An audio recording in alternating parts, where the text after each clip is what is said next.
কুতুবউদ্দিন বখতিয়ার কাকি ইন্তেকাল করতেছে, ছাত্ররা চারপাশে দাঁড়িয়ে রয়েছে, বলে হুজুর আপনি মারা গেলে কারে আমরা জানাজার দায়িত্বটা দেব, ইমামতি কে করবে? কয় শোনো, আমার তো হাজার হাজার ছাত্র আলেম, সারা দেশ থেকে লোকজন আমার জানাজা পড়তে আসবে, তবে যারে তারে আমার জানাজার নামাজ পড়তে দেওয়া যাবে না, এমন লোকের আমার জানাজা পড়তে দিতে হবে যেই লোকটা বালেগ হওয়ার পর থেকে কোনোদিন জামাত ছাড়ে না। আল্লাহু আকবার। বুঝেননি আপনারা কথা কি? বালেগ হওয়ার পর থেকে জামাতে নামাজ ছাড়ে না, এমন লোক আমার জানাজা পড়াবে, জামাত তো দূরের কথা, তাকবীরে উলাটাও ছুটে না। বুঝেন জামাতে কি প্রথম তাকবীরটারে কি বলে? তাকবীরে উলাটা যেন না ছুটে। শুধু তাই না, আমার জানাজা এমন ব্যক্তি পড়াবে যারা তাহাজ্জুদ কাজা নাই। শুধু তাই না, আমার জানাজা এমন ব্যক্তি পড়াবে 5 ওয়াক্ত নামাজ তো দূরের কথা, আসরের সুন্নত জোহরের সুন্নত যার ছুটে না। ছাত্ররা বনে বনে কয়ে তাইলে জানাজার ইমাম সাহেব ভাইতেন না।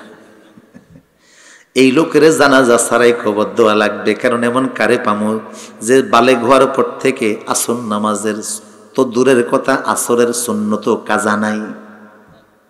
জানাজা রেডি হয়ে গেছে, জানাজার সামনে আসছে, হুজুর মারা গেছে, লাশ নিয়ে ছাত্ররা দাঁড়িয়ে কানতেছে। কে আছো গো? এই আল্লাহর মুজাহিদের জানাজাটা পড়িয়ে দিবা। উনি বড় কড়া কড়া কয়েকটা শর্ত দিয়ে গেছে, ওনার জানাজা পড়াইব এমন ব্যক্তি যার 5 ওয়াক্ত নামাজের কাজা দূরের কথা, জামাত কাজা নাই, জামাত কাজা দূরের কথা, তাকবীরে উলা কাজা নাই, তাকবীরে উলা কাজা দূরের কথা, জোহর আসরের সুন্নতের কাজাও নাই, জন্মের পর থেকে কাজা নাই। কে আসবা? সবাই হাজার হাজার মানুষ নীরব দর্শকের ভূমিকা। ওই সময় দিল্লির বাদশা চলে আসলেন। আল্লাহু আকবার, আল্লাহু আকবার। সেই সময় দিল্লির বাদশা সাধারণ মানুষ না, দেশের বাদশা আইসা বলে, উনি আইসা বখতিয়ার কাকির মুখ থেকে কাপড়টা সরাইয়া কাছে যেয়া বলে, আল্লাহর ওলি গো, আপনি তো চলে গেলেন, তো আমারে বুঝি পাবলিকের সামনে ওপেন কইরা গেলেন। আমি চাই নাই আমার নেক আমলগুলো দুনিয়ার কেউ জানুক। আল্লাহর ওলি গো, আমি যেদিন বালেগ হয়েছি সেদিন থেকে আজ পর্যন্ত 5 ওয়াক্ত নামাজ আমার কাজা নাই, জামাত কাজা নাই, তাকবীরে উলা কাজা নাই, আর আজ পর্যন্ত আমি আসর এবং জোহরের সুন্নত নামাজও ছাড়ি না। আগের বাদশারা আসরের নামাজ ওরা সুন্নত ছাড়ে না, আর এখন বলে আমরা 70-80 রাকাত তাহাজ্জুদ পড়ি, আবার আলেমদের গলার মধ্যে ছুরি চালায়। এটা ইবাদতের নামাজ না, পাবলিক দেখানো নামাজ। কথা বলা ঠিক কি না?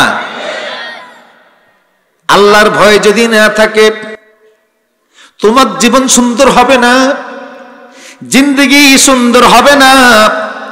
বলতে পারেন হুজুর শুধু তো নেতাদেরকে সাইজ করতেছেন, আমাদের দোষ কি?